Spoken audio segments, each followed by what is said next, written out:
안녕하세요. 소중한 구독자 여러분, 천가지지혜 채널에 다시 오신 것을 환영합니다. 여러분, 우리에게 부모님은 어떤 존재인가요? 평생을 우리를 위해 그늘이 되어주시는 크고 든든한 나무와 같은 분들이시죠. 하지만 우리는 매일매일 그 부모님과 함께할 수 있는 시간이 줄어들고 있다는 사실을 잊고 삽니다. 그 큰 나무에서 나뭇잎이 하나둘 떨어지고 있다는 것을 알아채지 못하는 것처럼요. 그러다 문득 나무에 더 이상 떨어질 잎사귀 하나 남아있지 않게 되었을 때 우리는 비로소 정신을 차리고 뒤를 돌아보게 됩니다. 그리고는 깨닫게 되죠. 조금 더 부모님 곁에서 잘해드릴 수 있었던 그 수많은 날들을 놓쳐버렸다는 것을요. 그때는 이미 늦어버린 후회와 안타까움만이 가슴을 메울 뿐입니다. 그때 가서 아무리 많은 돈과 재물로도 사무치는 후회의 눈물로도 부모님을 되찾을 수는 없습니다. 오늘 천가지 지혜에서는 바로 이 후회에 대한 이야기들을 함께 나누며 우리의 삶을 되돌아보는 시간을 갖고자 합니다. 이야기 속에 어떤 놀라운 반전과 교훈이 숨어 있을지 채널 고정해주세요. 첫 번째 이야기, 땅 문제로 다투다 어머니를 가슴에 묻은 우리 형제들의 후회. 저희 부모님은 19이라는 이른 나이에 결혼하셔서 큰형, 둘째형, 누나, 그리고 막내인 저까지 4남매를 다 하셨습니다. 어린 시절 저희 집은 차상위 계층에 속할 정도로 형편이 어려웠습니다. 두 분 모두 평생을 농사만 지으셨죠. 그야말로 땅에 얼굴을 묻고 하늘을 지붕 삼아 일하셨습니다. 덕분에 우리 4남매도 고된 삶에 익숙했고 어릴 때부터 농사일과 집안일을 돕는 것이 당연했습니다. 형편이 어렵다 보니 큰형은 초등학교만 겨우 마치고 어머니를 따라다니며 논에서 새우나 게, 물고기를 잡아 시장에 내다 팔았습니다. 둘째 형과 누나는 각각 중학교를 졸업하고 집 근처 공장에 취직했죠. 제가 태어날 무렵에는 집안 사정이 조금 나아져서 부모님과 형, 누나가 십시일반 돈을 모아 저를 대학교까지 보내주셨습니다. 어린 시절 비록 가난했지만 저희 가족은 늘 웃음이 넘쳤고 화목했습니다. 우리 4남매도 가끔 티격태격 싸우기는 했지만 부모님 속을 썩이는 일은 결코 없었죠. 가난했지만 행복했던 유년 시절은 그렇게 흘러갔습니다. 문제는 저희가 시집가고 장가갈 나이가 되면서 시작되었습니다. 큰형과 둘째 형은 비록 배움은 짧았지만 일찍부터 사회생활을 시작한 덕에 어느 정도 자리를 잡았습니다. 큰형은 부모님께 받은 옆집 땅에 번듯한 2층 집을 지었고 둘째 형은 외동딸인 형수님 댁이 워낙 넓고 잘 살아서 처가살이를 하게 되었습니다. 누나는 집에서 한 2km 떨어진 이웃마을로 시집을 갔고요. 형과 누나가 모두 가정을 꾸리고 자식들까지 낳았을 때 저는 막 농업대학을 졸업했습니다.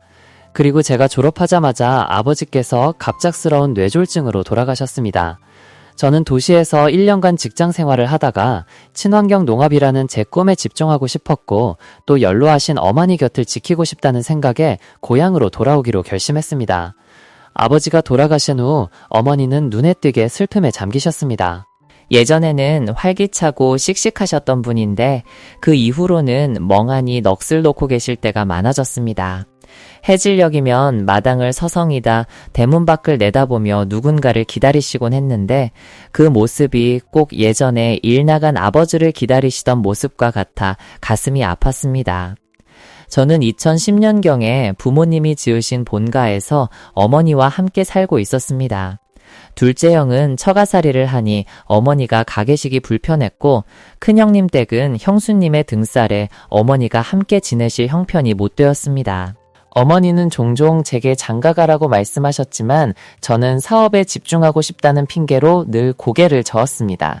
제가 밤낮 없이 일에 매달리느라 집에는 거의 어머니 혼자 계시는 날이 많았죠. 아마 그래서 어머니의 외로움과 슬픔은 더 깊어졌고 건강도 하루가 다르게 나빠지셨던 것 같습니다.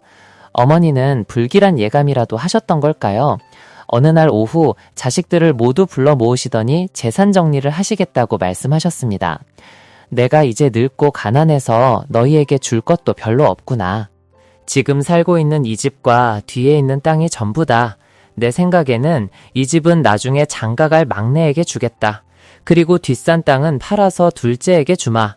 큰애는 이미 집 지을 땅을 줬으니 동생에게 양보하거라. 셋째 딸에게는 시집 갔으니 장사 미천이라도 하라고 현금 2천만 원을 주겠다. 화목하던 가족에게 갈등의 불씨가 당겨진 순간이었습니다. 모두가 어머니의 결정에 불만을 터뜨리며 그동안 마음에 담아두었던 억울함과 서운함을 쏟아냈습니다. 아무도 서로에게 양보하려 하지 않았죠. 큰형은 자신이 장남이고 이 집이 종갓집이 되어야 하니 제사를 모시기 위해 이 집은 당연히 자기 것이라 주장했습니다. 누나는 자식은 다 똑같다며 땅을 3등분해서 공평하게 나눠야 한다고 목소리를 높였습니다. 둘째 형은 대놓고 말은 안 했지만 처가살이 하는 자신에게 집을 주지 않는 것에 대한 서운함이 얼굴에 역력했습니다. 저 역시 처음에는 가만히 있었지만 이미 자기 집이 있는 형과 누나가 너무 무리한 욕심을 부린다고 생각해 제 몫을 지키기 위해 언성을 높이기 시작했습니다. 그날 이후 우리 형제들은 오랫동안 서로 얼굴도 보지 않고 싸웠습니다. 이미 몸이 약해지신 어머니는 자식들의 다툼에 병을 더 얻으셨습니다. 최근에 열린 가족회의에서도 우리 네 자식은 한치의 양보도 없었습니다.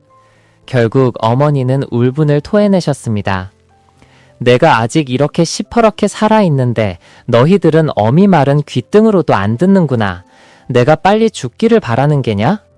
그 한마디를 내뱉으신 후 어머니의 병세는 하루가 다르게 악화되었습니다. 결국 2달 뒤 어머니는 돌아가셨습니다. 어머니를 응급실로 모시는 그 순간까지도 저희 형제들은 철없이 땅 문제로 다투고 있었죠. 의사 선생님은 어머니의 사인이 오랜 신경쇠약과 마음의 병이라고 하셨습니다. 그 말을 듣고서야 저희는 정신이 번쩍 들었습니다.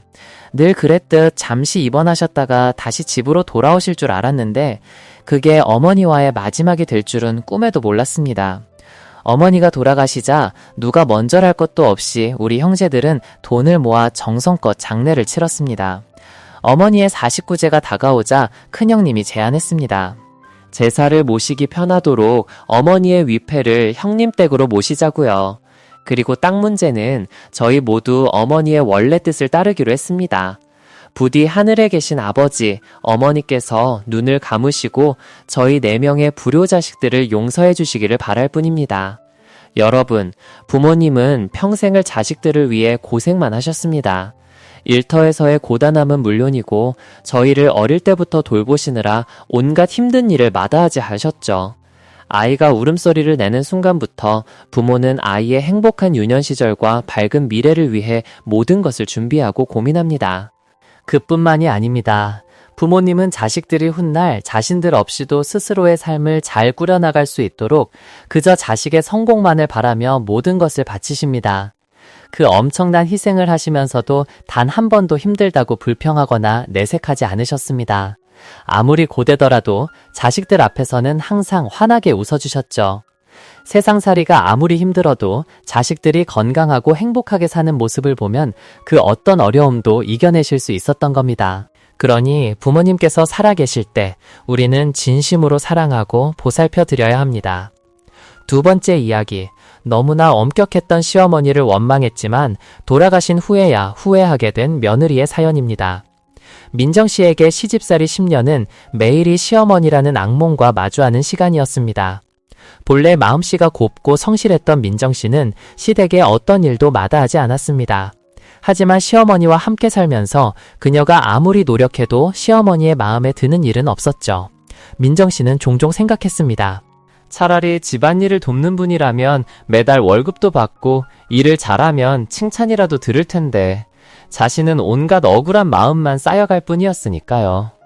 시아버님은 일찍 돌아가셨고 시어머니는 젊은 시절 어려운 환경에서 오래도록 시집살이를 하셨기에 옛날 분들의 사고방식에 많이 갇혀 계셨습니다. 며느리를 까다롭게 대하고 억압하는 것, 며느리를 가족의 일원이 아닌 복종해야 하는 사람으로 여기는 것이 그랬습니다. 며느리는 집안일에 대해 의견을 내거나 불평할 권리가 전혀 없었죠. 시어머니는 돈이 아무리 많아도 절대 분가할 수 없으며 당신이 눈 감을 때까지 며느리가 모셔야 한다고 못 박았습니다. 민정씨는 언제쯤 독립해서 자유롭게 남편과 아이들을 돌보고 친구들과 편히 만날 수 있을지 막막하기만 했습니다. 뭘 하든 시어머니의 허락을 받아야 한다는 생각만 하면 숨이 턱 막혔죠. 분가에서 자유롭게 사는 친구들은 그런 민정 씨를 안타까워했습니다. 시어머니는 며느리와 아들에게 돈을 아껴 쓰라고 강요했고 비싼 물건은 절대 사지 못하게 했습니다. 매달 생활비가 남으면 시어머니께 드려 집안 살림에 보태야 했죠. 민정 씨는 회사에서 보너스를 받을 때만 겨우 자신을 위한 옷이나 화장품을 살 수 있었습니다. 그마저도 회사 동료들이 선물로 준 것이라고 거짓말을 해야만 했죠. 시어머니가 병상에 누우셨을 때 민정 씨는 진심으로 가슴 아파하며 곁에서 정성껏 간호했습니다. 하지만 결국 부부가 원치 않던 일이 일어나고 말았습니다. 시어머니가 세상을 떠나신 겁니다. 더 이상 자신을 억압하는 사람은 없었지만 민정 씨는 마음 한편으로 시어머니가 계속 곁에 계셔주시길 바랐습니다. 과거의 모든 서러웠던 기억, 시어머니께 혼날 때마다 쌓였던 원망을 모두 잊어버린 채 말이죠. 시어머니의 49제 날 온 가족과 친척들이 모인 자리에서 가장 큰 어른이신 큰아버님께서 커다란 가방 하나를 꺼내셨습니다. 어머님의 유품이라며 돌아가시기 전에 당신께 잠시 맡겨두셨다고 했습니다. 모두의 슬픔이 가라앉으면 유언을 발표해달라는 부탁과 함께요. 큰아버님은 시어머니가 며느리 민정 씨에게 남긴 편지를 읽기 시작했습니다. 아가 미안하다. 그동안 내가 너에게 너무 모질고 혹독하게 굴었지. 나는 그저 네가 훗날 훌륭한 아내, 우리 집안의 빈틈없는 며느리가 되길 바라는 마음에 그랬단다. 이제 우리 며느리가 시댁을 위해 온 마음을 다하고 모든 일을 척척 해내는 것을 보니 나는 아무 걱정 없이 편히 눈을 감을 수 있겠구나. 내가 모아둔 이 10억 원은 대부분 네가 준 돈이란다. 네가 매달 주는 돈을 내가 쓰지 않고 차곡차곡 모아두었다. 내가 젊을 때부터 모아온 금부치도 모두 너에게 남기니 남편과 함께 집도 새로 짓고 아이들 공부시키는데 보태려무나. 세 번째 이야기는 바로 시어머니가 돌아가시고 나서야 제가 얼마나 못된 며느리였는지 깨닫게 된 저의 가슴 아픈 사연입니다. 저는 대학교를 졸업하자마자 결혼했습니다. 결혼을 준비하는 동안 친정어머니께서는 제가 누구에게도 뒤처지면 안 된다며 여러 가지를 신신당부하셨죠. 그래서 결혼식이 끝나자마자 어머니의 말씀대로 결혼 예물로 받은 금을 모두 친정에 가져다 맡기려 했습니다. 결혼 축의금 남은 것도 사업자금으로 쓰게 해달라고 시어머니께 당돌하게 말씀드렸고요. 하지만 시어머니께서는 허락하지 않으셨습니다. 축의금 남은 몇백만 원은 주실 수 있지만 예물인 금은 저희가 가지고 있다가 잃어버릴 수 있으니 당신께서 꼭 맡아주시겠다고 하셨죠. 저는 너무 화가 나서 몇 마디 대꾸를 하긴 했지만 이제 막 들어온 새댁이라 일단은 참기로 했습니다. 신혼여행 첫날 밤 저는 남편에게 시어머니는 이기적이고 욕심이 많다며 투덜거렸습니다. 남편은 제 말에 화를 내면서도 늘 저를 아껴주던 사람이었기에 저를 품에 안고 차근차근 설명해 주었습니다. 어머니는 그저 매사에 신중하고 먼 미래를 내다보시는 분이라 우리를 위해 잠시 맡아주시는 것뿐이라고요. 나중에 우리가 새 집으로 이사해서 안정되고 도둑 걱정이 없어지면 바로 돌려주실 거라고 했습니다. 마음속 불편함은 여전했지만 저는 일단 안심하기로 했습니다. 결혼하고 얼마 지나지 않아 시어머니께서 편찮으시기 시작했습니다. 시아버지께서는 일찍 돌아가셨고 남편이 외아들이었기에 당연히 저희 부부가 어머니를 모셔야 했죠. 어머니께서 저희 집에 오신다는 소식을 처음 들었을 때 저는 정말 가시방석에 앉은 기분이었습니다. 젊은 부부가 자유롭게 살다가 갑자기 어른을 모시게 되면 모든 생활이 뒤죽박죽 될 것만 같았거든요. 하지만 어쩔 수 없었습니다. 며느리로서의 책임은 다 해야 했으니까요. 어머니는 저희와 함께 사시면서 더 이상 시장에서 힘들게 채소나 과일을 팔지 않으셔도 되니 건강이 훨씬 좋아지셨습니다. 허리 통증이나 불면증 같은 노인성 질환만 남았을 뿐이었죠. 그래서 저도 한결 마음이 놓였습니다. 워낙 부지런하고 일하기를 좋아하시는 성격이라 어머니가 계신 집은 언제나 먼지 하나 없이 깨끗하고 정갈했습니다. 저는 그저 출근했다가 저녁에 돌아오면 따뜻한 밥을 먹기만 하면 되었죠. 다만 어머니가 계시니 외식하는 횟수는 거의 없어졌습니다. 퇴근 시간이 되면 남편은 항상 저를 기다렸다가 함께 집으로 향했습니다. 엄마랑 같이 저녁 먹어야지 그게 더 좋잖아 라고 말하면서요. 나중에 제가 아이를 낳았을 때도 어머니 덕분에 힘든 시간을 조금이나마 덜 수 있었습니다. 손주가 울기만 하면 언제든 방으로 달려와 아이를 안아주시며 그동안이라도 잠시 눈 좀 붙이라고 저를 다독여 주셨습니다. 그런데 그렇게 행복했던 시간도 잠시 결국 일이 터지고 말았습니다. 그날 저희 부부는 친구 결혼식에 가느라 6개월 된 아들 준이를 어머니께 맡겼습니다. 준이는 막 이유식을 시작한 터라 저는 어머니께 아기에게 분유만 주고 다른 것은 절대 먹이지 말라고 신신당부했습니다. 어머니도 알겠다고 하셨죠. 하지만 집에 계시던 어머니는 손주가 어른들 먹는 것에 관심을 보이자 귀여운 마음에 이유식을 몇 숟갈 떠먹이셨던 모양입니다. 제가 돌아오자 어머니는 해맑게 그 사실을 자랑하셨죠. 저는 아무 말도 하지 않았지만 그날 밤 잠자리에 들 준비를 할 때였습니다. 아이가 갑자기 숨을 잘 못 쉬고 얼굴이 파랗게 질리는 게 아니겠어요? 저와 남편은 쏘스라치게 놀라 아이를 안고 병원으로 달려갔고 어머니도 저희를 따라 나서셨습니다. 그때 저는 어머니께 차마 입에 담지 못할 심한 말들을 쏟아냈습니다. 어머니가 먹인 그 이유식 때문에, 어머니의 무지함 때문에 제 말을 듣지 않아서 아이가 이렇게 된 거라고 모든 탓을 돌렸습니다. 아이를 잃을지도 모른다는 공포는 저를 미치게 만들었습니다. 그날 밤 저는 병원 복도에 서서 남편에게 어머니를 당장 시골로 돌려보내라고 악을 썼습니다. 어머니께서도 그 말을 똑똑히 들으셨죠. 그래서였을까요? 어머니는 조용히 집으로 돌아가셨습니다. 남편은 준이 걱정에 정신이 없어서 제가 내뱉은 잔인한 말들을 신경 쓸 겨를도 없었죠. 시어머니는 혼자 택시를 타고 집으로 가셨습니다. 저는 어머니가 어린 손주 걱정에 눈물을 흘리며 가셨다는 것을 알면서도 모른 척 했습니다. 어머니는 집에 도착해 옷가지를 챙기시다가 그만 계단에서 발을 헛디뎌 정신을 잃고 쓰러지셨습니다. 원래 몸이 약하셨던 터라 차가운 바닥에 쓰러진 채 누구에게도 연락하지 못하셨습니다. 나중에 집에 돌아온 남편이 어머니를 발견하고 병원으로 모셨을 땐 머리를 심하게 다쳐 이미 위독한 상태였습니다. 의사는 저희에게 마음의 준비를 하라고 했습니다. 저는 그 자리에 못 박힌 듯 서서 아무 말도 할 수 없었습니다. 어머니께 드려야 할 죄송하다는 그 한마디가 목구멍에 걸려 나오지 않았습니다. 그날 아침 저희는 준이도 병원에서 데려왔습니다. 알고 보니 아이는 제가 어질러 놓은 물건들 사이에서 떨어진 단추를 삼켜 기도가 막혔던 것이었습니다. 시어머니가 먹인 이유식과는 아무런 관련이 없었죠. 저는 미친 듯이 후회했지만 이미 제가 뱉은 말들을 주워 담을 수는 없었습니다. 그날 오후 어머니는 병원에서 집으로 돌아오셨습니다. 저희는 모두 어머니의 곁을 지켰습니다. 저는 그때 남편이 그렇게나 고통스러워하는 모습을 처음 보았습니다. 그는 어머니가 돌아가신다는 사실을 믿을 수 없다며 아이처럼 목 놓아 울었습니다. 장례를 치르고 저는 처음으로 시어머니의 방에 들어갔습니다. 그전까지는 어머니께서 어떻게 지내시는지 한 번도 들여다본 적이 없었죠. 방 안의 물건들을 보자 저도 모르게 눈물이 왈칵 쏟아졌습니다. 방 한 구석에는 저희 부부가 집에 없을 때 드시려고 뒀던 라면 한 박스가 있었습니다. 다른 구석에는 낡고 색이 바랜 옷다지 몇 개와 반지꼬리, 그리고 예쁜 천조각들이 섞여 있었죠. 알고 보니 어머님은 그 천으로 우리 준이와 제 옷을 직접 만들어주고 계셨던 겁니다. 저는 작은 서랍장을 열어보았습니다. 그 안에는 결혼 예물이 가지런히 상자에 담겨 있었습니다. 작은 메모지에는 모든 것이 상세히 적혀 있었고 시골 옆집 김 여사님께 맡겨두신 목돈도 있었습니다. 저희 부부가 사업 자금으로 쓰고 아이를 키우는 데 보태라는 돈이었죠.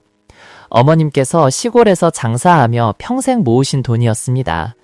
어머님의 방에 있는 모든 것을 보면 볼수록 저는 제 자신이 너무나 끔찍하고 비열하며 어머님의 며느리가 될 자격이 없는 사람처럼 느껴졌습니다. 장례식이 끝나고 남편과 저는 거의 대화를 나누지 않았습니다. 남편은 제 안의 이기심을 깨달았고 어머님의 사고에 제가 간접적인 원인이 되었다는 사실을 알아차렸습니다. 일주일이 지나서야 남편이 입을 열었습니다. 당신 산후조리할 때 어머님이 당신을 위해 모든 걸 다 해주신 거 알아? 나는 밤늦게까지 일하느라 바빴고 당신은 천진만만하게 하루 종일 잠만 잤잖아. 어머님은 낮에는 손주를 돌보시느라 밤에야 겨우 당신 빨래를 하고 다음날 준비를 도우셨어. 난 아직도 당신이 어떻게 어머님께 그토록 잔인할 수 있었는지 이해가 안 가. 저는 아무 말도 할 수 없었고 그저 울기만 했습니다. 어머님이 안 계신 나날들 저는 혼자서 아들 민준이를 돌보고 이름도 없는 수많은 집안일을 해내면서야 모든 것이 얼마나 힘든 일이었는지 깨달았습니다. 남편은 점점 더 절망에 빠져 술을 마시고 더 늦게 귀가했습니다. 어머니를 잃은 슬픔은 남편이 저를 결코 용서하지 못하게 만든 것 같았습니다. 네 번째 이야기. 어머니에게 버림받고 임종의 순간까지도 용서할 수 없었습니다. 저는 올해 28살이고 외국계 건설 합작회사에서 회계사로 일하고 있습니다. 어릴 적부터 저는 큰아버지, 큰어머니와 함께 살았습니다. 아버지는 제가 5살 때 사고로 돌아가셨고 어머니는 큰어머니 말씀으로는 제가 3살 때 집을 나가셨다고 합니다. 그날 이후 어머니는 단 한 번도 저를 찾아오지 않으셨고 저는 어머니가 어떻게 사시는지 전혀 알지 못했습니다. 가끔 호기심이 생기면 빛바랜 부모님의 결혼 사진을 꺼내보곤 했습니다. 사진 속 어머니는 참 아름다웠고 단 한 번이라도 어머니를 만나 엄마라고 불러보고 싶었습니다. 하지만 시간이 흐를수록 그 꿈은 너무나 멀게만 느껴졌습니다. 제가 10살, 15살, 20살이 되어도 어머니는 돌아오지 않으셨습니다. 기다림과 그리움은 어느새 어머니에 대한 꿈을 잊게 만들었습니다. 첫 해 대학 입시에 떨어졌을 때 저는 정말 많이 울었습니다. 큰아버지 댁을 나와 혼자 서울로 올라와 정처 없이 헤맸습니다. 제 인생에 대해, 제 자신에 대해 생각하며 스스로가 참 불쌍하다고 느꼈습니다. 하지만 저를 키워주신 큰아버지, 큰어머니를 생각하며 다시 돌아와 처음부터 다시 시작하기로 굳게 마음먹었습니다. 저는 미친 듯이 공부에 매달렸습니다. 어머니를 원망했고 어머니가 없어도 아주 잘 살 거라고 다짐했습니다. 저는 나약한 아이가 아니며 어떤 환경에도 굴복하지 않을 것이라고요. 그리고 다음 해 저는 꿈에 그리던 대학에 합격했습니다. 큰아버지와 큰어머니의 격려 덕분에 저는 점차 성장할 수 있었습니다. 우수한 성적으로 졸업했을 뿐만 아니라 졸업과 동시에 외국계 합작회사와 계약을 맺었습니다. 그날부터 저는 항상 최고의 성과를 내기 위해 노력했고 돈을 많이 벌어 두 분의 은혜에 보답하고자 했습니다. 최근 졸업 후 5년여 만에 저는 두 분의 집을 수리해드렸고 저 자신을 위한 작은 적금도 마련할 수 있었습니다. 사랑하는 여자를 만나 결혼을 결심하기도 했고요. 얼마 전 상견례를 마친 후 어머니가 갑자기 돌아오셨습니다. 어머니는 과거의 삶이 너무 고되고 아버지와 맞지 않아 떠날 수밖에 없었다고 말씀하셨습니다. 그리고 지금은 암에 걸렸으며 마지막 순간만큼은 마음 편히 보내고 싶다고 하셨습니다. 미국에서 딸 둘을 낳았지만 그곳에서의 삶이 어려우니 아이들이 한국에 와서 살게 되면 제가 도와주길 바란다고도 하셨습니다. 아버지가 돌아가셨다는 소식을 듣고는 무척 슬퍼하며 후회하셨고 제게 용서를 구하며 노년의 저에게 의지하고 싶다고 하셨습니다. 하지만 수십 년간 쌓여온 모든 고통과 불행, 외로움 때문에 저는 어머니를 용서할 수가 없었습니다. 저는 심지어 아버지와 저를 버리고 서양에서의 편안한 삶을 택했다가 이제 와서 어려워지니 돌아온 것이냐며 모진 말을 내뱉었습니다. 제 말을 들은 어머니는 눈물을 흘리시며 조용히 짐을 챙겨 다시 미국으로 돌아가셨습니다. 그 만남 후 불과 몇 달 뒤 어머니는 말기암이 전이되어 돌아가셨습니다. 공항에서 어머니를 맞이한 날은 수십 년 만에 제가 진정으로 어머니를 안아볼 수 있었던 첫날이었습니다. 하지만 제 품에 안긴 것은 차가운 유골함 뿐이었습니다. 저는 유골함을 힘껏 껴안았고 심장이 쥐어짜이는 듯한 고통을 느꼈습니다. 만약 제가 그토록 고집을 부리지 않고 조금 더 너그럽게 어머니를 용서했더라면 지금처럼 이렇게 후회하지는 않았을 텐데요. 그리고 오늘 프로그램의 마지막 순서로 효도의 계절이라는 사연을 함께 들어보시겠습니다. 오후에 남편 인수에게서 전화가 걸려왔습니다. 그가 일하는 곳에 안개 낀 날씨처럼 남편의 목소리는 차가웠습니다. 제 마음속의 모든 계획이 산산조각 났습니다. 대신 저는 그에게 잘 지내냐고 물었고 그는 짧게 대답했습니다. 저 역시 길게 말을 잇지 않았습니다. 사실 저는 그가 없이 혼자 있는 것에 이미 익숙해져 있었습니다. 단지 목소리 하나, 웃음소리 하나, 맞잡을 손 하나가 사라졌을 뿐입니다. 혹은 해마다 효도하러 어머니를 함께 찾아뵙던 그 시절의 동행이 사라졌을 뿐이죠. 우리는 아직 이혼한 것은 아니지만 그렇다고 뜨겁게 사랑하는 사이도 아닙니다. 인수에게는 그의 삶이 있고 저에게는 저의 즐거움이 있습니다. 이전에 어버이날이면 저와 그 사람은 함께 어머님을 뵈러 가곤 했어요. 어머님 댁은 강이 만나는 곳, 강변 마을의 가장 끝자락에 있었죠. 지금처럼 아스팔트 길이 나기 전이라 집으로 가는 길은 구불구불한 흙길이었습니다. 작은 냇가를 건널 때면 진호 씨는 허리를 숙이며 제게 등에 업히라고 말했어요. 제가 시골 출신이 아니라는 걸 알면서도 그는 늘 저를 업어주었죠. 그의 넓은 등에 업혀 바라보던 고향의 풍경은 어찌나 아름다웠는지 모릅니다. 그날 밤 저는 강변 마을로 돌아가지 않으려 했습니다. 진호 씨가 제게 이메일을 보냈거든요. 달콤한 안부나 걱정의 말이 아니었어요. 이메일에는 이혼 서류가 첨부되어 있었습니다. 그는 이렇게 적었죠. 이 방법만이 우리를 구할 수 있는 유일한 길이라고 생각해. 서로 맞지 않는다면 이제 각자를 놓아주자. 저는 웃음이 나왔습니다. 마음의 준비를 하고 있었기에 이 상황을 마주했을 때 오히려 완전히 평온했죠. 알겠어요. 동의해요. 서류를 살펴보고 부족한 부분이 있으면 채워서 보낼게요. 저는 예전처럼 정중한 태도로 답장을 보냈습니다. 그리고 깊은 숨을 한번 들이마셨다가 안도하듯 천천히 내쉬었습니다. 저희에겐 아이가 없었고 아이에 대한 간절함도 없었기에 관계는 복잡하지 않았습니다. 저는 강변 마을로 돌아가야 할지 말아야 할지에 대해 계속 고민했어요. 어차피 저와 그의 사람은 계곡의 물줄기가 더 이상 흘러들지 않아 졸졸 흐르는 소리마저 멈춰버린 시냇물처럼 이미 메말라 버렸으니까요. 이제 며느리로서의 도리는 제게 더 이상 중요하지 않았습니다. 제가 이혼 서류에 서명하는 순간 저는 공식적으로 진호 씨의 가족이 아니게 되죠. 저와 진호 씨, 그리고 어머님을 포함한 그의 가족 모두와는 이제 완벽한 타인처럼 지낼 수 있게 되는 겁니다. 어버이날이 있는 달이 되면 사람들은 가슴에 꽃을 답니다. 어떤 이는 살아계신 부모님을 위해 붉은 카네이션을, 또 어떤 이는 돌아가신 부모님을 그리며 하얀 카네이션을 가슴에 달아 애틋한 마음을 전하죠. 저 또한 흰 꽃을 달았습니다. 해질 무렵 퇴근 후에 저는 난초 화분을 품에 안고 홀로 묘지로 향했습니다. 그곳에는 제 부모님의 묘가 있었죠. 두 분은 생전의 유언대로 나란히 함께 잠들어 계셨습니다. 아버지는 어머니보다 몇 해 먼저 세상을 떠나셨습니다. 그리고 얼마 지나지 않아 어머니도 제 곁을 떠나셨죠. 친척들은 모두 어머니가 아버지를 너무나 그리워한 나머지 몸이 쇠약해져 아버지를 따라가신 거라고, 저 세상에서 남아 평생을 함께하고 싶었을 거라고 말했습니다. 저도 그렇게 생각합니다.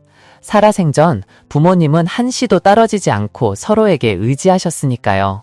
이 세상을 떠나서도 두 분은 은은한 향기를 풍기는 커다란 목련나무 그늘 아래 묘지 한편에 나란히 눕는 것을 택하셨습니다. 저는 부모님 곁에 조금 더 앉아 있었습니다. 다른 묘들 앞에는 멀리 떠난 누군가를 그리워하며 붉은 꽃을 단 채 생각에 잠긴 사람들이 보였습니다.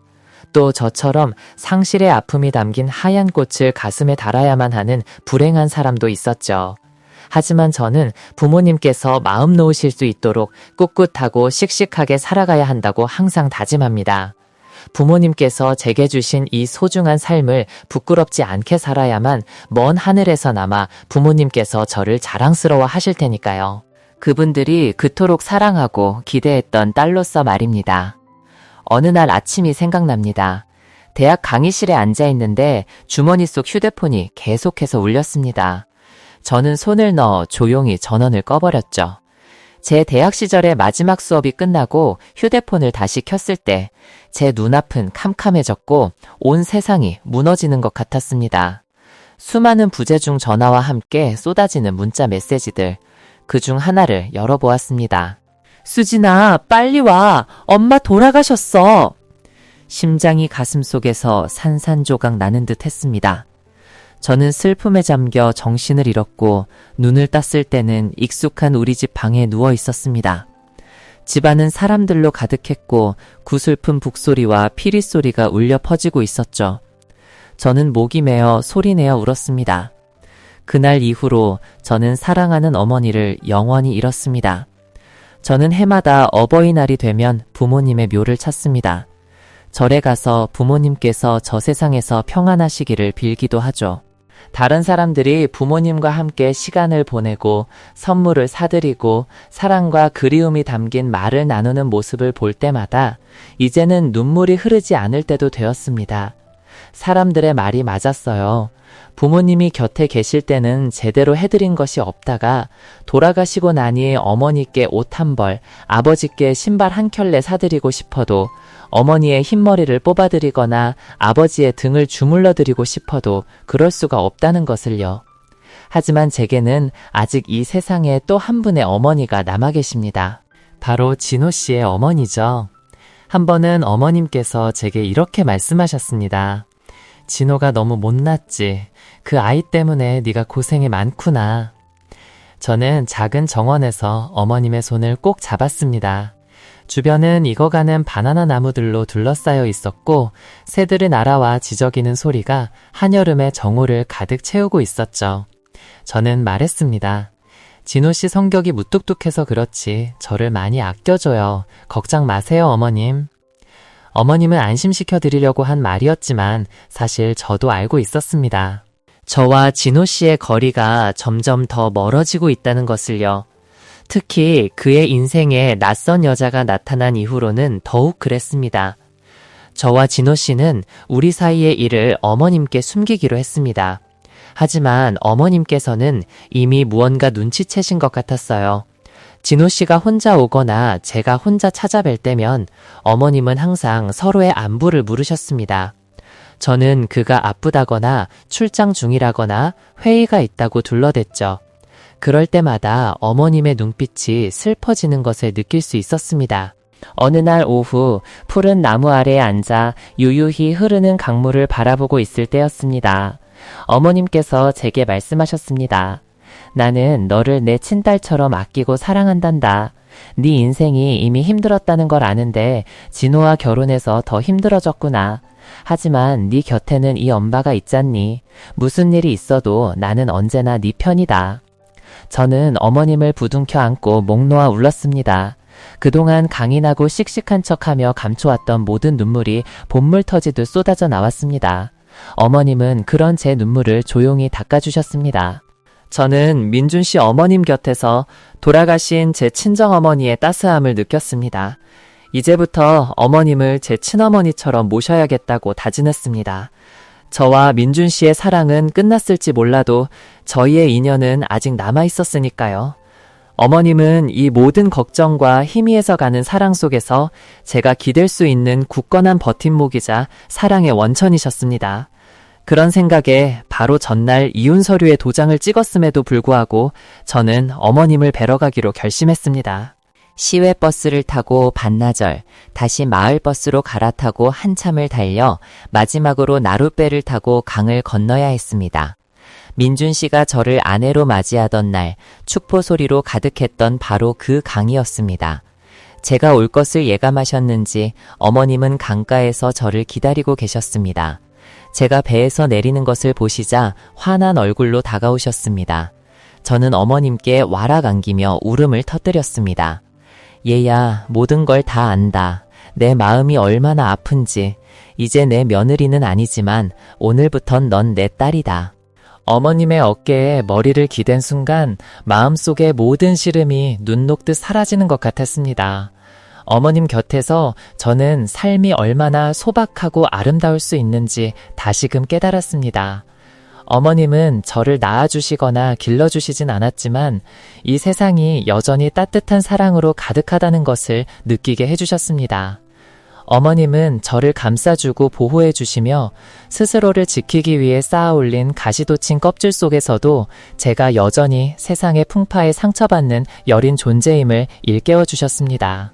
저는 가져온 꽃다발을 화병에 꽂고 일부는 아버님 산소에 가져다 놓았습니다. 강줄기가 시원하게 내려다 보이는 정원에서 차를 따랐습니다. 마침 이 계절은 온갖 과일이 무르익는 때라 향긋한 과일 내음이 정원 가득 퍼져나갔습니다. 민준 씨는 아직 돌아오지 않았습니다. 제가 재촉하지 않는 한 추석 같은 명절에도 마지못해 돌아올 사람이라는 것을 알고 있었습니다. 민준 씨는 이미 손에 많은 것을 쥐었지만 가장 소박하고 평범한 것들에 대한 소중함을 잊어버렸습니다. 그리고 그것은 훗날 그에게 가장 큰 후회로 남게 될 것입니다. 고요한 밤하늘 아래 추석 전야, 고향의 강은 유등으로 가득했습니다. 근처 사찰에서 띄운 연등이 강물을 따라 흘러내리며 칠흑 같은 어둠 속에서 강은 신비롭게 반짝였습니다. 저는 접시에 송편과 다과를 내고 어머님께 차를 올렸습니다. 아버님 제사상 위에서는 향내음이 은은하게 퍼져나갔습니다. 그 순간 저는 따뜻한 가족의 사랑 속에 살고 있음을 느꼈습니다. 이 세상에 저를 아무런 조건 없이 사랑해주는 어머니가 한 분 더 계시다는 사실을 깨달았습니다. 수많은 상처 속에서도 이 하나의 행복과 따스함이 제 마음속에 새로운 희망의 싹을 틔우는 근원이 되었습니다. 제 친부모님은 이미 이 세상에 계시지 않습니다. 그래서 저는 계실 때 잘해드려라는 말이 얼마나 가슴에 사무치는지 모릅니다. 이제 저에게 가장 중요한 것은 이 강가의 자애로운 어머니께 제 모든 사랑과 효심으로 보답하는 것입니다. 사랑에는 경계가 없으며 그 사랑은 온 세상으로 퍼져나가 가장 아름다운 기적을 만들어낼 테니까요. 그저 민준 씨가 안타까울 뿐입니다.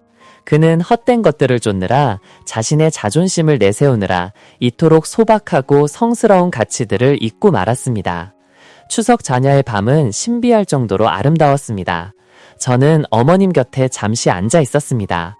어머님께서 민준 씨를 기다리고 계시다는 것을 알았지만 차마 입 밖으로 꺼내지는 않으셨습니다. 저는 조용히 방으로 들어가 민준 씨에게 문자를 보냈습니다. 그가 답장을 하든 안 하든 상관없었습니다. 얼른 돌아와요. 어머님께서 기다리세요. 우리가 가야 할 길은 여러 갈래일지 몰라도 돌아와야 할 곳은 단 한 곳뿐이에요. 저는 툇마루에 앉아 밖을 내다보았습니다. 남편이 늦게 돌아오는 밤, 찻소리나 개 짖는 소리, 바람 소리에도 안절부절 못하며 기다리던 그런 기다림이 아니었습니다.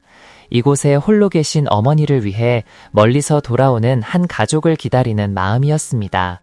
그때 별빛처럼 반짝이는 강물 위로 비틀거리는 그림자 하나가 보였습니다.